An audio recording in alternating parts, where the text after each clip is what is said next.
years ago, from my research, I'm convinced it's much more serious than that. It's more than a loose-knit network. It is a conspiracy. In 1784, a copy of this document was sent to the Illuminist Weishaupt and delegated to foment the French Revolution. Mean the Illuminati was responsible for the French Revolution? Yes, absolutely. The courier was struck dead by lightning as he rode through Ratisbon on his way from Frankfurt to Paris. What about a little divine intervention there, huh? The police found the subversive documents on his body and turned them over to the proper government authorities. After careful study of the plot, the Bavarian government ordered the police to raid Weishaupt's newly organized lodges of the Grand Orient and the homes of some of the most influential associates, including the castle of Baron Bossen-Sonderdorf. Additional evidence thus obtained convinced the authorities that documents were a genuine copy of a conspiracy by which the Synagogue of Satan had controlled the Illuminati at the top, planned to use wars and revolutions to bring about the establishment of one kind or another of a one-world government, the powers of which they intended to usurp as soon as it was established. In 1785, the Bavarian government outlawed the Illuminati and closed the lodges of the Grand Orient. In 1786, they published the details of the conspiracy. The new order of the world, our enterprise is now a success. He said these blind slaves say they are free and highly educated, even as they march behind, notice this word, signs. Have you ever taken time to analyze a sign or a billboard or a logo?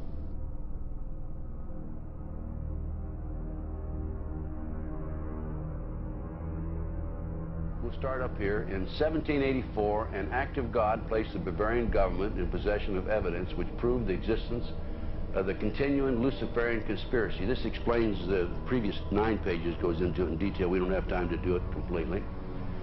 Conspiracy. Adam Weishaupt, a Jesuit-trained professor of canon law, defected from Christianity and embraced the Luciferian ideology while teaching at Ingolstadt University. In 1770, the money lenders who had recently organized the House of Rothschild retained him to revise and modernize the age-old protocols designed to give the Synagogue of Satan ultimate world domination so they can impose the Luciferian ideology upon what remains of the human race after the final social cataclysm by use of satanic despotism.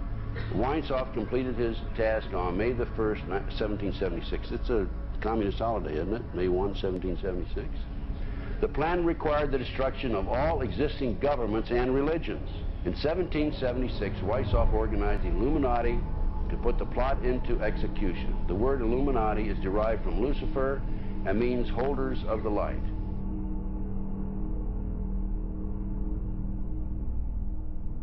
Weishaupt's revised plan required his Illuminati to do the following things to help them accomplish their purpose. 1. Use monetary and sex bribery to obtain control of people already occupying positions in high places in the various levels of all governments and other fields of human endeavor.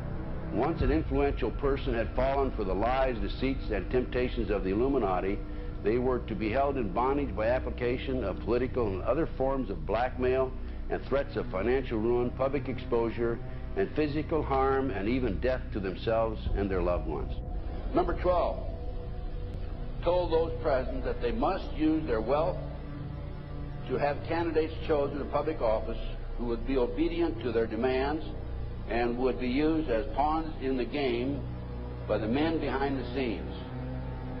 The advisors will have been bred, reared, and trained from childhood to rule the affairs of the world. Number 13, control the press.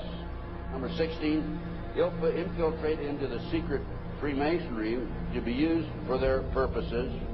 That's been documented many times. Number 17, expound the value of systematic deception, use high-sounding slogans and phrases, and advocate lavish promises to the masses, even though they cannot be kept. I will not forget the wound to our country and those who inflicted it. I will not yield. I will not rest I will not relent in waging this struggle for freedom and security for the American people. So I don't know where he is. Nor do, I just don't spend that much time on him. We will not tire, we will not falter, and we will not fail.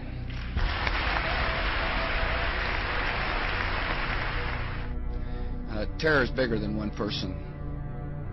And I remember he was telling me how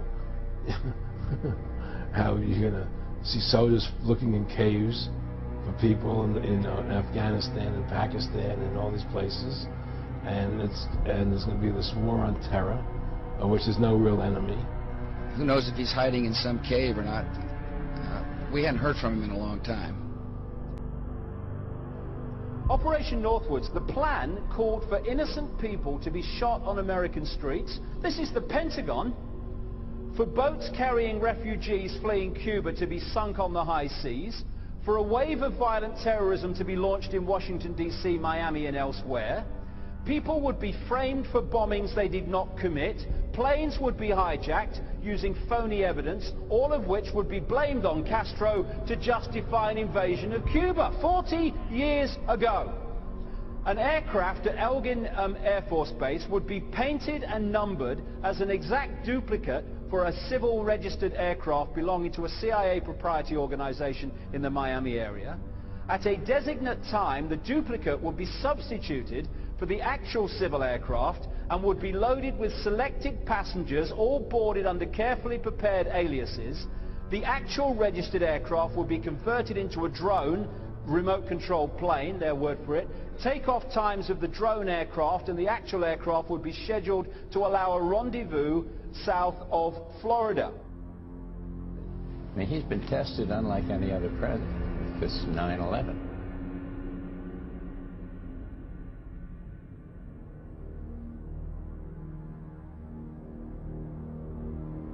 We have in this past year made great progress in ending the long era of conflict and Cold War. We have before us the opportunity to forge for ourselves and for future generations a new world order, a world where the rule of law, not the law of the jungle, governs the conduct of nations. When we are successful, and we will be.